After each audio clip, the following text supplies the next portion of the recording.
So obviously we're here to discuss the clinical practice guideline that provides recommendations for the treatment of central disorders of hypersomnolence. So I'm wondering if you can just provide a general overview of what the updated guideline says, what it looks like, and any general key recommendations.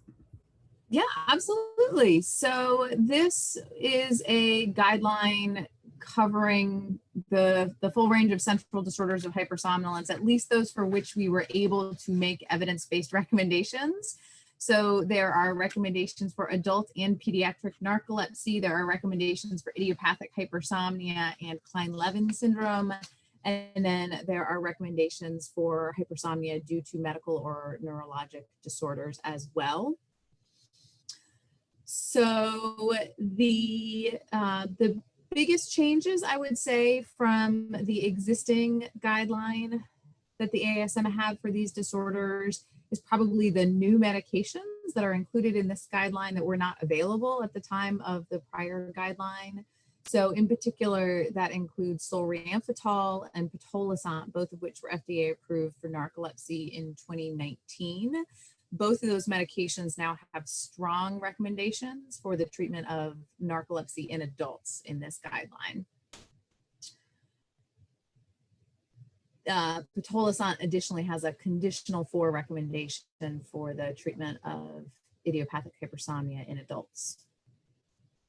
Another thing that's different about this guideline compared to the old guideline is that the prior guideline didn't specifically make recommendations for children beyond just a comment on potential medication safety in children, whereas in this guideline, there are separate adult narcolepsy and pediatric narcolepsy recommendations. For pediatric narcolepsy, the guideline only has 2 conditional 4 recommendations based on the strength of the available evidence, and that's for modafinil and sodium oxybate.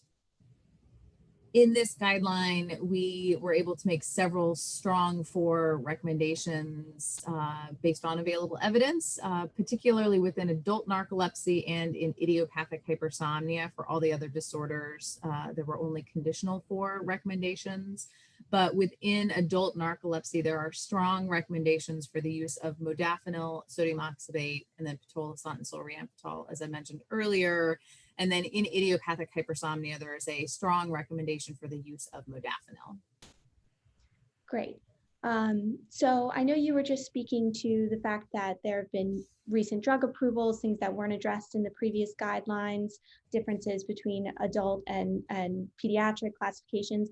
But was there anything specific, that prompted this update? Anything aside from those points you already mentioned? So the AASM actually has a process by which they review all of the evidence on a regular basis for topics covered in existing guidelines, as a way of making sure that when there's new data, a new guideline process can be formed to address that new data, as well as a process to look for new topics that need to be covered in guidelines. And so really what prompted this guideline was just that the data have advanced quite a bit since the prior guideline. And so it was time, there was enough new information, both with new drugs, but also studies of older drugs that didn't exist previously that warranted this new guideline.